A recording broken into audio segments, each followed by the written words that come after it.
Hello दोस्तों, मैं आशुतोष कुमार। आप देख रहे हो सबका knowledge YouTube channel. Class 11th में दो बुक है, statics for economics and Indian economic development. तो आपका फर्स्ट बुक से एक चैप्टर मैंने फिनिश कर दिया, इंट्रोडक्शन स्टैटिक्स फॉर इकोनॉमिक्स। और सेकंड बुक का फर्स्ट चैप्टर स्टार्ट करेंगे, Indian economy on the eve of independence. इसको मैंने पहले डिटेल में पढ़ा दिया हूँ, आप प्लेलिस्ट चेक कर सकते हैं। आज वन शॉट रिवीजन में सारे नोट्स को एक ही वीडियो में खत्म करेंगे और इंपॉर्टेंट एमसीक्यू भी देखते चलेंगे। बहुत ही इंपॉर्टेंट है, इसका चैप्टर पढ़िएगा तो और इंटरेस्टिंग लगेगा। काफ़ी मतलब अगर कम्पिटेटिव एग्जाम में भी काम देता है इंडियन इकोनॉमी तो कहना ही नहीं है। तो ये सब बुक पढ़े होंगे तो ठीक है, नहीं भी पढ़े होंगे तो हम लोग नोट से पढ़ेंगे, नोट को रिवीजन करते चलेंगे। ठीक है, कोई भी दिक्कत होगा तो आप कमेंट वगैरह कर सकते हैं। चलिए तो स्टार्ट करते बिना टाइम वेस्ट किए हुए। कर रहा है किसे, जब भारत आज़ाद हुआ तो हम लोग भी जान रहे कुछ हम लोग का एग्रीकल्चर सेक्टर कितना, हर एक सेक्टर एग्रीकल्चर हो, इंडस्ट्रियल हो, इकोनॉमी हो, सारे के सारे सेक्टर कहाँ थे, सारे के सारे नीचे चले गए थे, पूरा बैकवर्ड एकदम। क्योंकि अंग्रेज का शासन था। अंग्रेज हमेशा क्या करता था, इंडिया को कैसा बना था, इंडिया को कैसा बना था ना कि यहाँ से केवल रॉ मटेरियल को ले जाना और फिनिश गुड को इंडिया का मार्केट में आनकर यहाँ पर बेचना, बस इसको ऐसा ही बना दिया था और कुछ भी नहीं था। और जितना भी यहाँ पर डेवलपमेंट किया तो सिर्फ अपने इंटरेस्ट के लिए किया था, इंडिया के इंटरेस्ट के लिए कुछ भी नहीं। मानिए रेलवे लाया, टेलीग्राफ लाया, जो क्या बोलते उसको, कैनाल वगैरह खुलवाया, ओपन करवाया, तो सब अपने बेनिफिट के लिए इंडिया के लिए। रोड्स वगैरह भी बनाए थे ना, तो रोड्स उस वैसा ही रोड्स बनवाया जो कि आपका गाँव से लेकर पोर्ट तक, बंदरगाह तक जाता है, जाके उस सामान को ढो के नाव पर लोड करके बाहर ले जा सके। कोई भी ऐसा काम नहीं किया अंग्रेज जो कि भारत का बेनिफिट में हो, ज़्यादातर उसका अपना ही बेनिफिट में होता था, क्योंकि अंग्रेज को अपना जो था ना उसका इंडस्ट्रियल ग्रोथ वहाँ पे करवाना था इंग्लैंड में। यही बस सब बात था, तो डिटेल में पढ़ेंगे तो ठीक है, नहीं तो हम लोग यहाँ से रिवीजन करते चलेंगे। ठीक है, चलिए। तो क्या आप लोग तो ऑब्जेक्टिव लाइन बैलेंस सब अच्छे को पढ़ लेना है, ताकि ऑब्जेक्टिव बनेगा तो हम लोग कर लेंगे, एमसीक्यू भी आएगा तो उसका प्रैक्टिस भी कर लेंगे। ठीक है, चलिए। तो कह रहे हैं पॉइंट टू रिमेंबर, कुछ बात को याद रखना है कि Indian economy of a country includes all production, distribution, economic activity that relates with the people and determine the standard of living।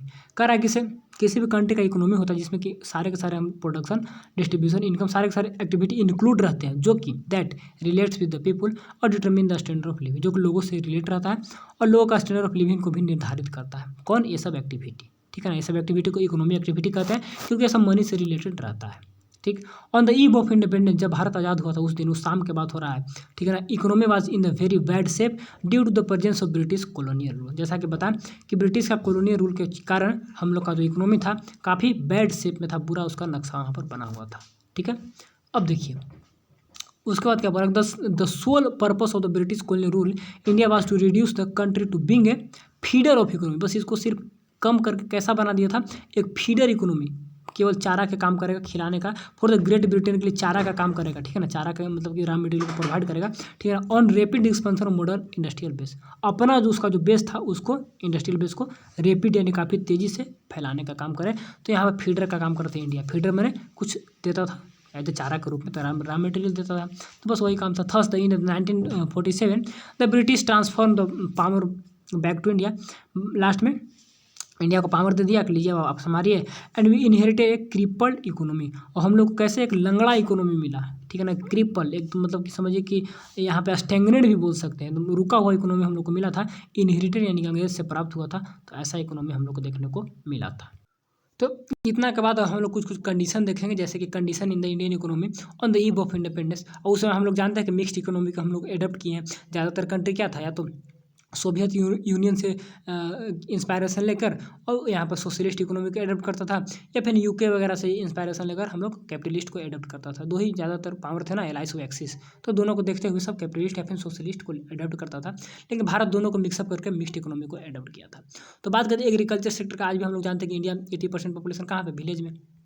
वो भी बात करें तो यहाँ पर 60 करंट डाटा में 66% समथिंग लोग जो है ना एग्रीकल्चर में डिपेंडेंट है, जो प्राइमरी सेक्टर के रूप में आता है। और एग्रीकल्चर में आपका लेकिन जीडीपी कंट्रीब्यूशन देखिएगा तो मात्र आपका 14 पॉइंट समथिंग है, लेकिन 15% मान के चलते हैं कि जीडीपी में कंट्रीब्यूशन है। लोग कितना 66 अप्रोक्स 70 मानिए कि 70% लोग इंगेज हैं और 50% कंट्रीब्यूशन है जीडीपी में। एग्रीकल्चर सेक्टर सोचिए कितना बैकवर्ड स्टार्टिंग से ही है, आज भी वही कंडीशन है। और खास करके अगर बात करें इंडस्ट्रियल सेक्टर का, आगे देखेंगे तो इंडस्ट्रियल सेक्टर में आपका लोग यहाँ पर जो है ना वो 22% वहाँ पर इन्वॉल्व है। मात्र 22% जीडीपी कंट्रीब्यूशन देखिएगा तो उसका जीडीपी कंट्रीब्यूशन आई थिंक 15% के आसपास में, 15 नहीं, आई थिंक 30% के आसपास में कंट्रीब्यूशन है।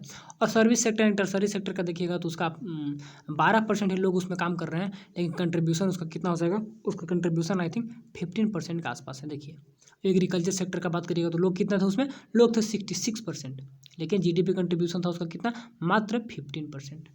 तो ये आपका थोड़ा सा डाटा है, रखिएगा डाटा, यहाँ में डालिएगा तो अच्छा रहता है, डाटा वगैरह पूछेगा तो परसेंटेज के रूप में। तो इस टाइप से बता रहे हैं एग्रीकल्चर फोकस करते हैं लोग कितना है और कंट्रीब्यूशन कितना है। क्यों, क्योंकि एग्रीकल्चर सेक्टर हम लोग का क्या बैकवर्डनेस में चला गया। तो क्या क्या कैरेक्टरिस्टिक्स देख लीजिए, तो लो level of the agriculture productivity. अब तो ग्रीन रेवोल्यूशन के बाद कुछ बढ़ा भी है, लेकिन पहले एकदम लो लेवल था, आज तो कुछ बढ़ा भी। तो एक क्या होता है इसके बारे में थोड़ा सा देख लीजिए कि agriculture productivity become very low and this stagnation in the agriculture sector was mainly due to the system of land settlement were introduced by the British government। देखिए भारत का जो एग्रीकल्चर सेक्टर का प्रोडक्टिविटी लो होने का कारण क्या था, stagnation मतलब कि रुका हुआ, ठीक है ना, एक जगह पे इकट्ठा हुआ, एग्रीकल्चर सेक्टर ग्रोथ नहीं कर रहा था, ठीक है ना। ऐसा क्यों था, क्योंकि बहुत सारे सिस्टम ऐसे थे, लैंड सिस्टम, जो कि डायरेक्टली अफेक्ट कर रहे थे एग्रीकल्चर सेक्टर को। जैसे कि लैंड सेटलमेंट का बात हो रहा है, किसमें भी क्या था कि आपको सारा का सारा जमींदार को देना है, 14% आई थिंक उसका डाटा मेरे को माइंड में आ नहीं रहा है, तो देखिएगा तो उसमें सारे के सारे जमींदार जो भी आप प्रोडक्शन कर जमींदार को दीजिए, जमींदार वहाँ से सीधे देता था किस इंग्लैंड को। तो आपका प्रोडक्शन हो या ना हो, कुछ परसेंटेज सीमित रहते थे कि 1/, कुछ समथिंग 1/12 या कुछ भी था, उतना आपको दे देना है, बाकी 1/11 ही आपको रखना है, इस टाइप से कुछ था, ठीक है। तो जमींदारी सिस्टम के तो उससे प्रभावित हुआ। And the zamindar system the profit accruing out of the agriculture sector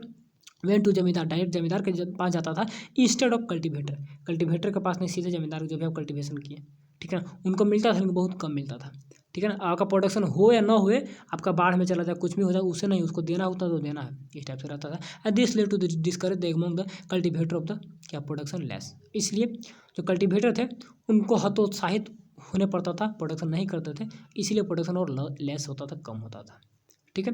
इसके बाद क्या है, हाई डिपेंडेंस ऑफ मानसून पे आज भी हम लोग का एग्रीकल्चर डिपेंड है, agriculture sector mainly dependent on monsoon and no. और उसके बाद ड्रिप इरीगेशन, स्प्रिंकल इरीगेशन, बहुत सारी इरीगेशन फैसिलिटी आया है, लेकिन आज़ादी का समय का बात हो रहा है। फिर आज़ादी के बाद में अगले चैप्टर में पढ़ेंगे आज़ादी के बाद कैसे कैसे क्या कंडीशन हुआ, तो बात का चीज़ है। No effort was ever made under the British rule to develop the permanent means of irrigation. Irrigation का एक मीन्स में संसाधन है, अच्छा संसाधन हो सके परमानेंट, तो ऐसा कोई डेवलप नहीं करवाया गया था। कुछ कुछ कैनाल वगैरह खुलवाए गए थे, लेकिन ज़्यादातर नहीं। Lake of the proper input, अब एक और आपका यहाँ पे देखिए फीचर है उस समय का कि low level of technology, lack of irrigation facility and negligible of use of fertilizer का एकदम न मात्रा का यूज़ था। ये सब को लेकर added to aggregate of the plight of the farmers, ये सब मिलकर एग्रीगेट के रूप में यहाँ पर प्लाइट ऑफ फार्मर को दुर्दशा को दिखाता है, बनाता है। And contribute the dismal level of the agriculture productivity, agriculture productivity को काफ़ी एकदम नीचा कर देता है। और यहाँ पे डिसिमल पॉवर्टी यानी कि एकदम निराशाजनक यहाँ पे लेवल देखने को मिल रहा है। तो कुछ कुछ पॉइंट है agriculture low level agriculture productivity, high dependence on monsoon, lake of proper input, subjective में रहता है, सब पॉइंट आपको लिखना रहता है, ऑब्जेक्टिव है तो माइंड में रखिए। इंडस्ट्रियल सेक्टर जैसा कि बताएं, कंट्रीब्यूशन देखिएगा जो कितना था 22% लोग इसमें इंगेज है, कंट्रीब्यूशन 30%, तो अप्रोक्स चलिए मिला जुला कर ठीक है, ठीक।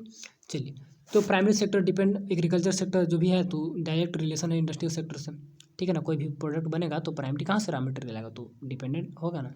तो कर आगे देखिए इसका क्या क्या है, discrimination of tariff policy, discriminatory tariff policy ये क्या है, इसके बारे में देखिए। The British government allowed tariff free of export of raw material from the, देखिए यहाँ पे discriminatory tariff policy, tariff policy समझिए कि टैक्स से रिलेटेड कोई पॉलिसी का बात हो रहा है, और उसमें डिस्क्रिमिनेटरी यानी कि भेदभाव देखने को मिल रहा है। क्या भेदभाव है, यही भेदभाव है किसे, आप रॉ मटेरियल को फ्री में एक्सपोर्ट करिए, कोई वहाँ पे टैक्स नहीं लेगा, लेकिन बाहर से मंगाइएगा, देखिए फ्रॉम इंडिया बाहर भेजिए, लेकिन tariff free import of British industrial product into the India, ऐसा बात था। लेकिन but a heavy duty on export of the Indian handicraft product, लेकिन यहाँ से कोई प्रोडक्ट बनाकर भेजिएगा हैंडीक्राफ्ट तो उस पर बहुत ज़्यादा आपका टैक्स लग जाएगा, हैवी ड्यूटी लग जाएगा। एक्सपोर्ट जो कॉटेज इंडस्ट्री था, आज तो कॉटेज इंडस्ट्री को हटाकर चेंज कर दिया गया है, उसका नाम हो गया है micro small and medium enterprises, ठीक है, यानी कि शॉर्ट में क्या बोलते हैं MSME पूछेगा। तो कॉटेज को हटाकर इसको कर दिया, कैसे हम लोग प्लानिंग कमीशन को हटाकर नीति आयोग आ गया, तो उसी प्रकार इसको लिया गया। तो ऐसा था कि यहाँ के बेचिएगा तो टैक्स लेगा, लेकिन raw material from India and tariff free import of British industrial product. दो काम था, एक तो रॉ मटेरियल का एक्सपोर्ट करिएगा, कोई टैक्स नहीं लेगा, टैरिफ फ्री रहेगा, लेकिन tariff free of import of the British industrial product. वहाँ से बन के कोई सामान आ रहा है तो उसमें भी टैरिफ फ्री है, यहाँ से कोई रॉ मटेरियल जा रहा है तो उसमें भी टैरिफ फ्री है, लेकिन सबसे ज़्यादा टैरिफ लगाता था वहाँ से यहाँ से कोई प्रोडक्ट बेचिएगा तो इस टाइप से वही डिस्क्रिमिनेटरी पॉलिसी है। तो बात को समझ गए। अगर सब्जेक्टिव रहेगा तो बना कर लिख दीजिएगा अपने अंदाज में, कंटेंट रहेगा तो कंटेंट कैसे रहेगा, रिवीजन करिएगा तब। तो सब्जेक्टिव है नहीं ऑब्जेक्टिव है तो वैसे सब पॉइंट को याद रखना होगा, कैसे कैसे मिलाकर देगा तब। इसके बाद कम्पिटेटिव ऑफ क्या, कंपटीशन फ्रॉम मशीन, मशीन से कंपटीशन। अब यहाँ पे तो हाथ से बनाता था और वहाँ पे सब मशीन से बनकर प्रोडक्ट आगे रेडीमेड, तो बहुत मुश्किल होता था, महंगे भी वो सस्ते रहते थे, ज़्यादा प्रोडक्शन उसका होता था इस टाइप से। तो industrial revolution in Britain gave है steep competition to the handicraft industry in India. अब काफ़ी कंपटीशन, सख्त कंपटीशन देता था, ठीक है, गेव मतलब दिया, ठीक है, हैंडीक्राफ्ट इंडस्ट्री को। And due to the low cost of better quality product produce by the machine force of the Indian craftsman shut down the handicraft industry in India. बात को समझ गए, उसका क्वालिटी भी अच्छा था और लो कॉस्ट में भी था, इसीलिए यहाँ के हैंडीक्राफ्ट को बंद करना पड़ा, नहीं उसके सामने कम्पीट कर पाए। इसके बाद है आपका न्यू पैटर्न ऑफ डिमांड। देखिए डिमांड का नया पैटर्न आ गया, क्योंकि लोग जीन्स का डिमांड करने लगे, देखा इसकी, जो पहले धोती पहनते थे, तो इस टाइप से हुआ। Owing to the British rule in India a new class people emerge in India. नया क्लास इमर्ज हुआ। कौन क्लास था? This change the pattern of demand in the India against the Indian product as in the favour of British product. अब Indian product का demand कम करने लगा, as a favour of British product का demand ज़्यादा करने लगा, क्योंकि क्या होता था कि वे तो कॉस्ट में कम होते थे और न्यू डिज़ाइन पे नए आते थे, तो लोगों को लुभाता था, तो इस टाइप से उन लोग अट्रैक्ट हो गया। As a result Indian industry tended to perish. इस पर क्या है, इसका नाश हो गया। As a result Indian industry tended to perish, मैंने इसका क्या हुआ, नाश हुआ, समाप्त हो गया।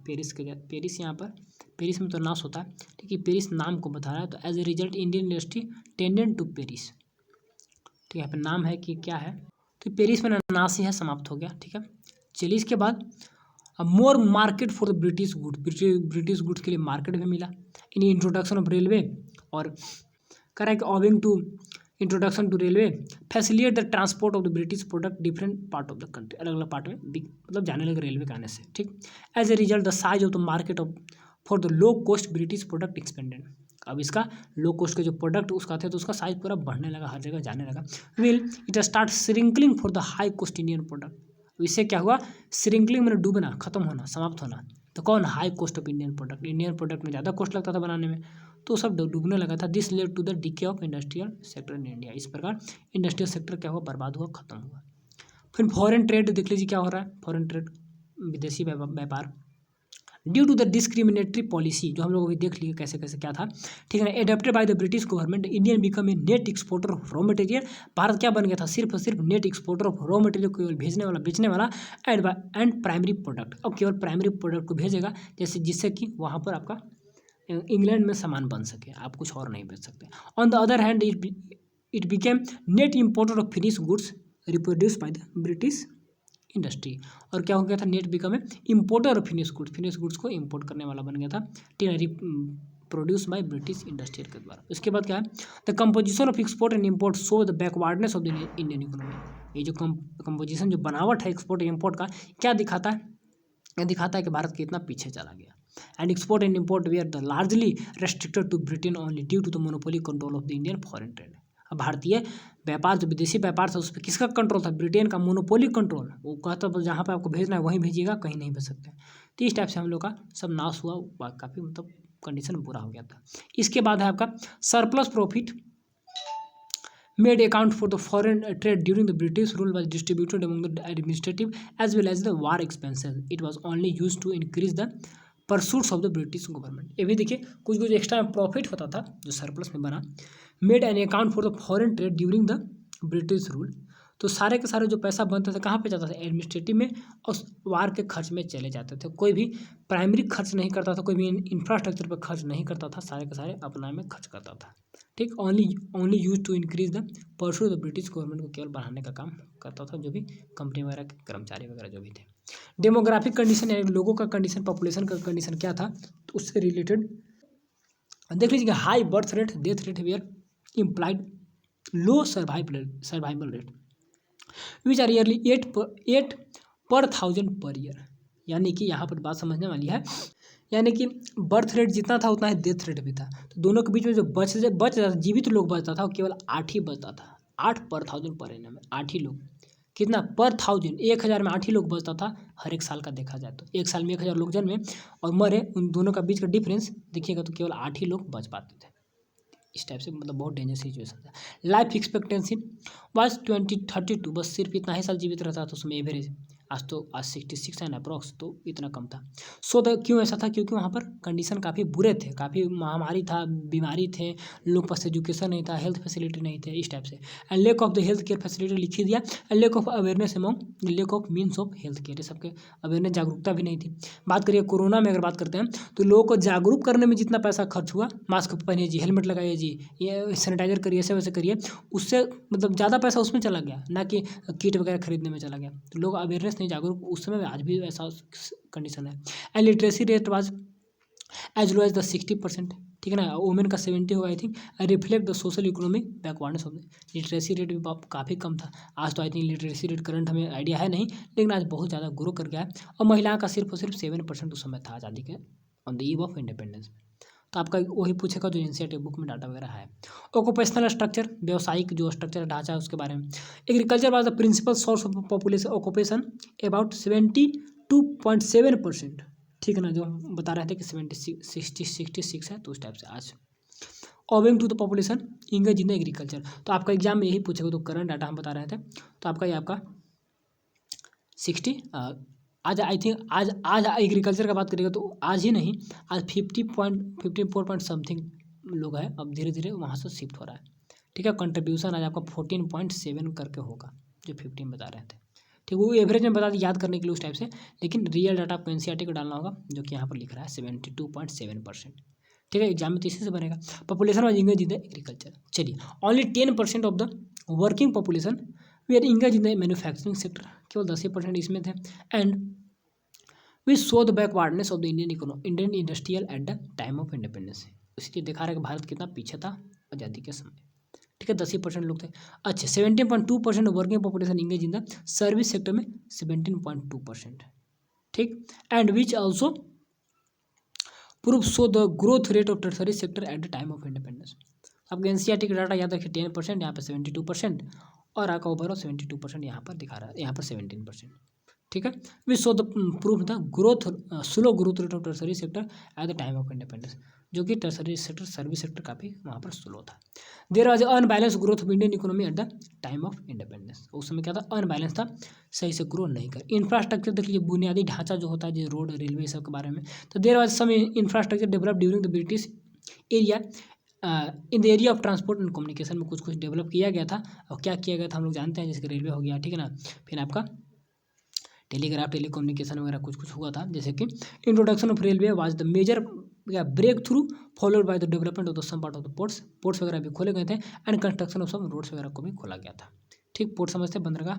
इसके बाद but the main motive of the British government was to foster the interest of British government rather than to accelerate the growth of Indian economy. उसका जो मेन मोटिव था वो क्या था, भारत फोस्टर में चारा के रूप में काम कर ब्रिटिश के लिए, न कि यहाँ पर इंडियन इकोनॉमी को एक्सेलरेट किया जाए, ग्रोथ किया जाए, वैसा कोई उसका मोटिव नहीं था।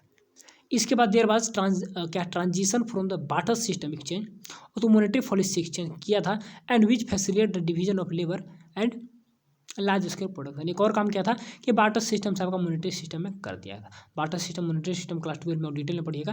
Facilitate the division of labour and large scale production को यहाँ पर बढ़ावा दिया था। और इसी प्रकार शॉर्ट समरी में डिटेल में खत्म कर दिया आपको अच्छे से। और कुछ एमसीक्यू देख लेते हैं ताकि हम लोग का चैप्टर ढंग से फिनिश हो जाए। बाकी आप बुक के लिए और इसका प्रेफर कर सकते हैं, बुक भी पढ़ सकते हैं डिटेल में जानने के लिए, ठीक है। चलिए हो गया। अब हम लोग देखेंगे इंपॉर्टेंट एमसीक्यू, जो आपका काम देगा, आपका काम क्या चीज़ यही है। तो बता रहा है कि इसे in the history of demographic transition, जो बताएंगे पॉपुलेशन में जो चेंजिंग हुआ था, which year regarded as the year of great divide. Great divide का विभाजन हुआ, यानी ग्रेट डिवाइड करने का मतलब कि जो ईयर यहाँ पर बताएंगे, इसका आंसर बता देते हैं 1921 है। कि 1921 से लोगों का कंडीशन पहले का कुछ और था, अब बाद में कुछ और चेंजिंग हुआ, तो यहीं पर आपका ग्रेट डेमोग्राफिक ट्रांजिशन हुआ था, चेंजिंग हुआ था पॉपुलेशन वगैरह में, रहन सहन, लिविंग स्टैंडर्ड सब कुछ, ठीक है। तो फर्स्ट आपका 1921 में, डेट याद रखिएगा, बुक पढ़िएगा तो बुक में मिल जाएगा। चलिए वेयर, इसके बाद क्या है, when were the railway introduce in India, भारत कब हुआ था, तो आई थिंक 1850 1850, ठीक है। 53 में फर्स्ट चला था रेलवे, 53 54 में आई थिंक 1853 में मुंबई से थाने। चलिए, the first sanction was collected during the British rule. Sanction की बात करते हैं जनगणना के बारे में, तो यहाँ पर कब हुआ था? सबसे पहले 1900 first sanction data was collected during the British period की बात हो रहा है, तो 1800 आई थिंक 81 में हुआ था। इसका डाटा करेक्ट याद नहीं हमें, देख लेते हैं इसका आंसर 1881। बहुत अच्छा, ठीक है। इसके बाद at the time of independence most of the land was own by, किसके द्वारा? जमींदार के द्वारा, ठीक है। Farmers, labour, all of this zamindar यहाँ पे होना चाहिए। ज़्यादातर लैंड किसके द्वारा ओन किया गया था, अपनाया गया था? जमींदार। चलिए, इसके बाद पूछ सकते हैं आपसे कि what was the life expectancy in India during the British rule. अभी हम लोग चैप्टर में देखे थे कितना था? 32 था, ठीक है। 44 what was the life expectancy in India during the British rule. अच्छा, at the time of independence था। अब थोड़ा सा बुक में देखिएगा, नेट में देखिएगा, eight the time of independence था, जो यहाँ पे 44 लिख रहा है, यानी कि ब्रिटिश रूल के समय, ठीक है, इंडिपेंडेंस के समय, और गिर गया था 32 हो गया था, जो हम लोग नोट्स में देखे, ठीक है। एक सेकंड, एनसीईआरटी थोड़ा सा मैं देखता हूँ।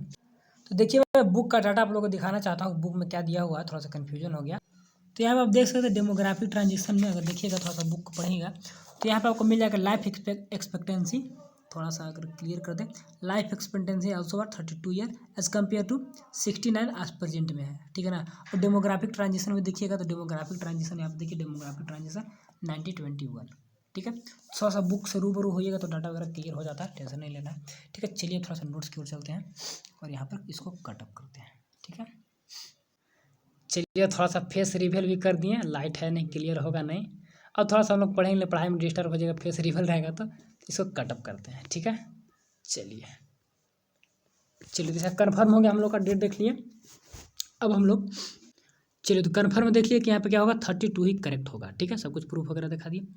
चलिए, तो during the colonial period of India demographic profile show, तो high birth rate, low death rate, low informative rate, high literacy rate, high literacy तो था नहीं, लो इन्फेंट मोर्टेलिटी रेट, फिर हाई डेथ रेट दोनों था, तो यहाँ पे तो दोनों करेंगे नहीं।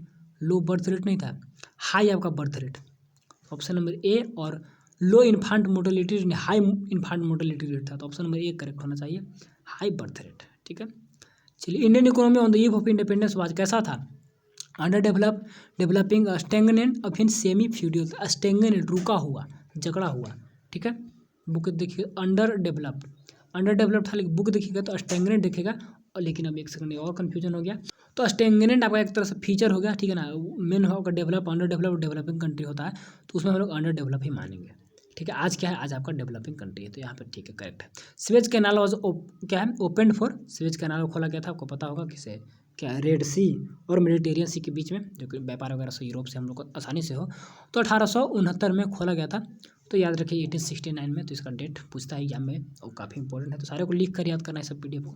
चलिए, who made the significance of estimates about the calculation of national income in the during the British period में। नेशनल इनकम को किसने कैलकुलेट किया था? देखिए, नेशनल इनकम तो कैलकुलेट करता नहीं था ब्रिटिश लोग, जानता था कि करेंगे तो सब जान जाएगा, तो कहेगा कितना कम नेशनल इनकम कैसे है। तो कुछ दादा भाई न्यूरोजी वगैरह थे, तो जो स्टार्ट किए थे, तो यहाँ पर देखिए लिख दिया कि दादा भाई न्यूरोजी, ठीक है ना, PKR राव ये भी थे, ठीक है ना, फिर सब कुछ यहाँ पर आई थिंक एवरीथिंग थे, तो ऑल ऑफ दिस देना चाहिए था, तो यहाँ पर क्या दिया, VKR राम दिया, तो ये भी ठीक है, ये आपका फर्स्ट होंगे इसीलिए, ठीक है, VKR भी राव। इसके बाद 10th नंबर देख लीजिए, फिल इन द ब्लैंक्स पे क्या बोल रहा है कि the country growth rate aggregate real output was the less than, और जो फिल इन द ब्लैंक्स वगैरह, तो यहाँ पर देखना होगा क्या होगा, 2% during the first half of the 20th century, 2% से कम था कंट्री का growth rate of aggregate real output, देखा जाए तो 2% से भी कम था। इसके बाद Indian economy was an economy at the time of independence, कैसा, क्या है, एग्रेरियन, मतलब कि एग्रीकल्चर बेस्ड इकोनॉमी था। इसके बाद agriculture economy, the burden of the revenue of the farmer क्या था, कैसा था, commercialise of the agriculture economy, उसको कॉमर्शलाइज करो, व्यापार करो, कैश क्रॉप करो, फूड क्रॉप मत करो, इस टाइप से, तो उन लोगों पर बर्डन था। चलिए, distribution of the working population in the different sector of the Indian economy refers to the glimpse of the, देख लीजिए क्या ऑक्यूपेशनल स्ट्रक्चर को दिखा रहा है। इसका second stage of demographic transition began in 1921, अभी देखे थे, और कुछ है। इसके बाद Indian economy serve has the source of, यहाँ पर क्या है, British industry and market finish good, तो यहाँ पर सोर्स ऑफ रॉ मटेरियल होगा, रॉ मटेरियल, ठीक है। British were developed by the British Raj as the means of in large size of market for the British goods, क्या है यहाँ पर, रेलवे, ठीक है, रेलवे को बढ़ाया गया था। And the British introduce the railway in India, कब किया था, 1850, ठीक है। The sector of the accounting for the इतना परसेंट वर्किंग पॉपुलेशन ई बहुत इंडिया में। कौन सेक्टर में? 17.2 किस में थे आपका सर्विस सेक्टर होना चाहिए, सर्विस सेक्टर सर, ठीक है। चलिए first occupational census was undertaken, पहला 1800 समथिंग 1881। इसका ट्रू और false, India was the prosperous wealthy economy period to the advent of British rule, true होगा। ब्रिटिश रूल का आने से पहले हम लोग का इकोनॉमी काफ़ी समृद्ध था, वर्ल्ड में हम लोग जाने जाते थे प्राइस को लेकर, यहाँ के ज्वेलरी को लेकर, ठीक है ना। The colonial rule destroy the Indian tradition handicraft, yes true होगा, ठीक है। चलिए economic policy pursue by the colonial government were India in concern more the protection of the promotion of economic interest, false. समझ रहे बात को, economic interest को promote नहीं करना था, वो अपना इंटरेस्ट करता था। India was the reduce to importer of primary products, true. India was reduce to importer of primary product, importer नहीं एक्सपोर्टर, मिस्टेक हो गया तो इसीलिए फॉल्स, ठीक है। इसके बाद नोट्स में पढ़े सब हो जाएगा। The contribution of raw material sector from the gross domestic product expanded significantly during the produce rule, तो यहाँ पे contribution of raw industrial sector to the gross domestic, तो यहाँ पर क्या होगा एक्सपेंडेड के लिए, यहाँ पे देखिए फॉल्स है, यानी कि जीडीपी का कंट्रीब्यूशन तो उतना हुआ नहीं था कि वो बाहर जा रहा था। ये सब क्या है, क्लास 12 का टॉपिक है, तो हाँ अच्छे से करेंगे हम लोग। Aim of the developing postal telegraph achieve the efficiency of British, true होगा यहाँ पर, ठीक है। बात को समझ रहे हैं। मैचिंग देखिए, आपको कुछ याद है तो ग्रेट डिप्रेशन कब हुआ था, ब्रिटिश इंट्रोड्यूस रेलवे कब किया, इसके बाद overall literacy rate of independence कितना था, ठीक है ना। महिला का कितना था, 7% बता दिए। टिस्को बिगन कब हुआ था, टिस्को आई थिंक 1700 समथिंग 1912 में टिस्को हुआ था। इसके बाद स्वेज कैनाल का ओपन हुआ था 1800 कितना में, 1879, तो सब मिल ही रहा है हम लोग को। 60% लिटरेसी रेट तो सब लोग जान ही रहे हैं। और डेमोग्राफिक ट्रांजिशन 1921, और ऊपर में क्या था 1912 में क्या हुआ था, रेलवे इंट्रोड्यूस नहीं हुआ था। और आपका टिस्को 1912 में स्थापना हुआ था, और 1950 में रेलवे इंट्रोड्यूस हुआ था, तो यही सब यहाँ पर लिखा हुआ होगा, देख लीजिए, ठीक है। The year of great depression 1921, great divide, ठीक है। इसके बाद आपका क्या है, British introduce railway in India, इसका overall literacy rate on the independence के समय, फीमेल लिटरेसी रेट कितना था। इसके बाद टिस्को का प्लांट जो बिगिन किया, उसके बाद स्वेज कैनाल जो भी, तो यहाँ पर आपका बस इतना ही था। चलिए नोट्स भी हो गया आपका, और सारे के सारे रिवीजन भी कर लिया हम लोग। डाटा को एक बार थोड़ा सा रिकॉल कर लेंगे, जो कि एनसीईआरटी का डाटा था 70.2%, इसके बाद 70.2 17 पॉइंट समथिंग, और एग्रीकल्चर में कितना था, एक बार डाटा को रिकॉल कराते हैं, क्योंकि स्टार्टिंग में जो डाटा बताया था वो ऑन एवरेज डाटा था, ठीक है ना। एक पूरे डाटा इसी को याद रखिएगा, जो 66 एवरेज बताया था वो सब। तो 72.7% एग्रीकल्चर में, 10% आपका किस में, मैन्युफैक्चरिंग में, और 70.2% आपका किस में, मैन्युफैक्चरिंग मैंने बताया था 15, ठीक है। इसमें 66 बताए थे, और घट गया था, घटा ही था, और इसमें बताया था वो कितना, इसमें आपका सर्विस सेक्टर में कितने लोग थे, आई थिंक 22, कितना था 15 नहीं 22 और 12 था, यहाँ पर 22 था, यहाँ पर 12 था, ठीक। तो इसको ओवरऑल था, हम लोग को क्लास में हम डिस्कस किए थे सर लोग, तो वहाँ ग्रेजुएशन का बात हो रहा है। लेकिन यहाँ पे आप लोग देखिएगा तो ये एनसीईआरटी डाटा याद रखिए, 10% मैन्युफैक्चरिंग और 72% आपका वर्किंग यहाँ पर सर्विस सेक्टर में था, ठीक है। तो इसको उलट दीजिएगा तो ये हो गया, और तीनों काम आपका हो गया, ठीक है। तो डाटा सब्जेक्टिव बनेगा, बाकी डाटा वगैरह होता है एग्जाम में नहीं पूछता है, ठीक है। तो याद रखिए, डेट ऑफ बर्थ रेट का डिफरेंस 8% याद रखिएगा। यही सब बात था, सबको डिस्कशन कर दिया। कोई भी दिक्कत होगा तो कमेंट वगैरह करिएगा, कहीं से कोई परेशानी वगैरह होगी तो, ठीक है। चलिए all the best and thanks for watching.